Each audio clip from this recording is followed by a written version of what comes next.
And the inferior education they provided, then and now, helps explain the pervasive achievement gap between today's black and white students.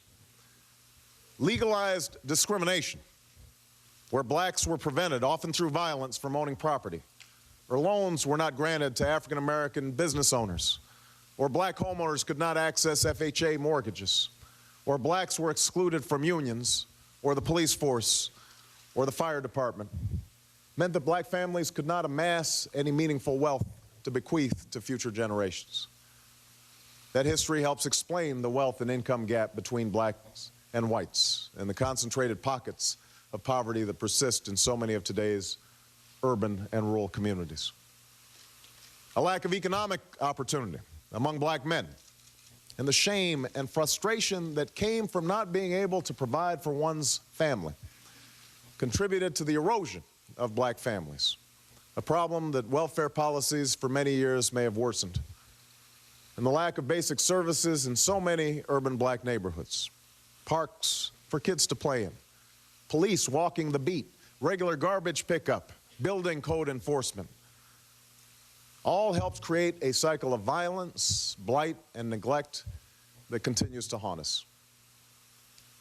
This is the reality in which Reverend Wright and other African Americans of his generation grew up. They came of age in the late 50s and early 60s, a time when segregation was still the law of the land and opportunity was systematically constricted. What's remarkable is not how many failed in the face of discrimination, but how many men and women overcame the odds, how many were able to make a way out of no way for those like me who would come after them. But for all those who scratched and clawed their way to get a piece of the American dream, there were many who didn't make it, those who were ultimately defeated in one way or another by discrimination. That legacy of defeat was passed on to future generations. Those young men and increasingly young women who we see standing on street corners or languishing in our prisons without hope or prospects for the future. Even for those blacks who did make it, questions of race and racism continue to define their worldview in fundamental ways. For the men and women of Reverend Wright's generation, the memories of humiliation and doubt and fear have not gone away, nor is the anger and the bitterness of those years. That anger may not get expressed in public, in front of white coworkers or white friends, but it does find voice in the barbershop or the beauty shop or around the kitchen table. At times, that anger is exploited by politicians to gin up votes along racial lines or to make up for a politician's own failings. And occasionally, it finds voice in the church on Sunday morning, in the pulpit and in the pews. The fact that so many people are surprised to hear that anger in some of Reverend Wright's sermons simply reminds us of the old truism that the most segregated hour of American life occurs on Sunday morning. That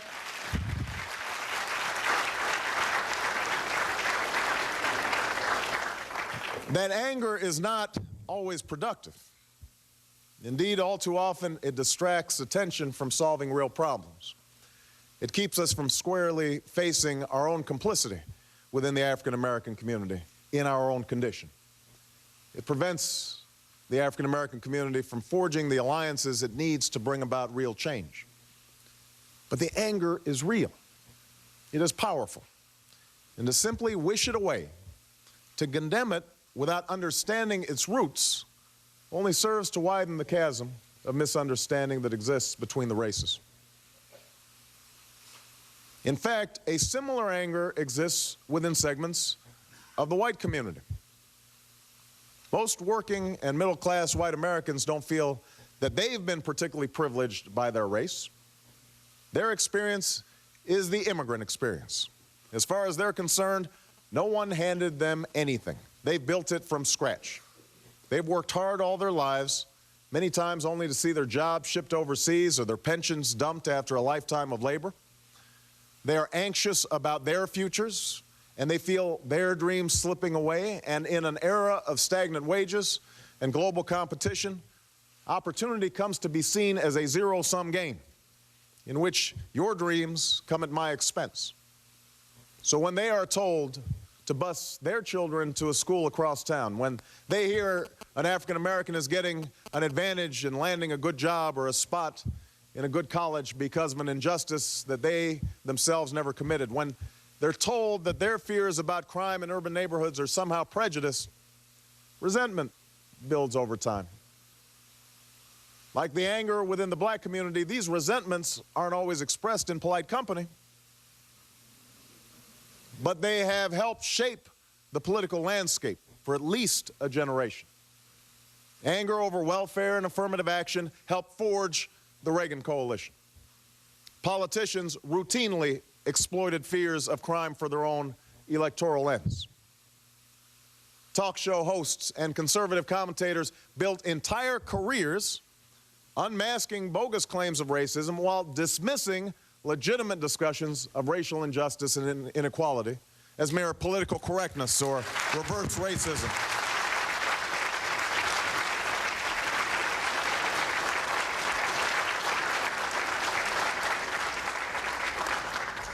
And just as black anger often proved counterproductive, so have these white resentments distracted attention from the real culprits of the middle-class squeeze, a corporate culture rife with inside dealing, questionable accounting practices, and short-term greed, a Washington dominated by lobbyists and special interests, economic policies that favor the few over the many.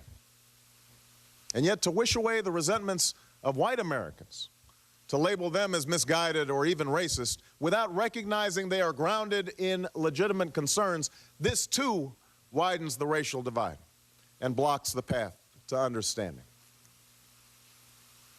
This is where we are right now.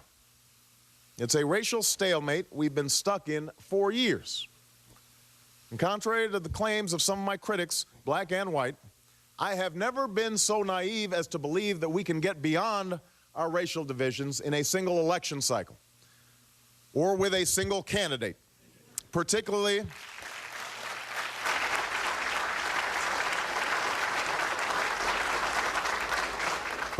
a candidacy as imperfect as my own. But I have asserted a firm conviction, a conviction rooted in my faith in God and my faith in the American people, that working together we can move beyond some of our old racial wounds, and that in fact we have no choice. We have no choice if we are to continue on the path of a more perfect union. For the African American community, that path means embracing the burdens of our past without becoming victims of our past. It means continuing to insist on a full measure of justice in every aspect of American life. But it also means binding our particular grievances for better health care and better schools and better jobs to the larger aspirations of all Americans. The white woman struggling to break the glass ceiling, the white man who's been laid off, the immigrant trying to feed his family.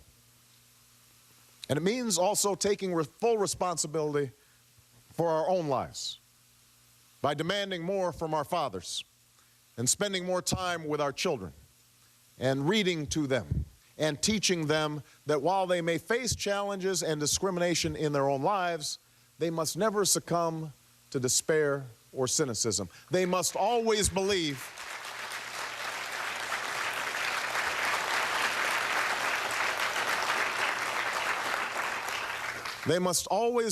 that they can write their own destiny.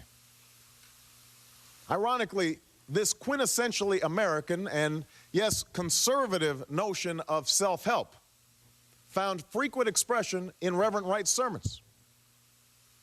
But what my former pastor too often failed to understand is that embarking on a program of self-help also requires a belief that society can change. The profound mistake of Reverend Wright's sermons is not that he spoke about racism in our society. It's that he spoke as if our society was static, as if no progress had been made, As if this country, a country that has made it possible for one of his own members to run for the highest office in the land and build a coalition of white and black, Latino, Asian, rich, poor, young, and old, is still irrevocably bound to a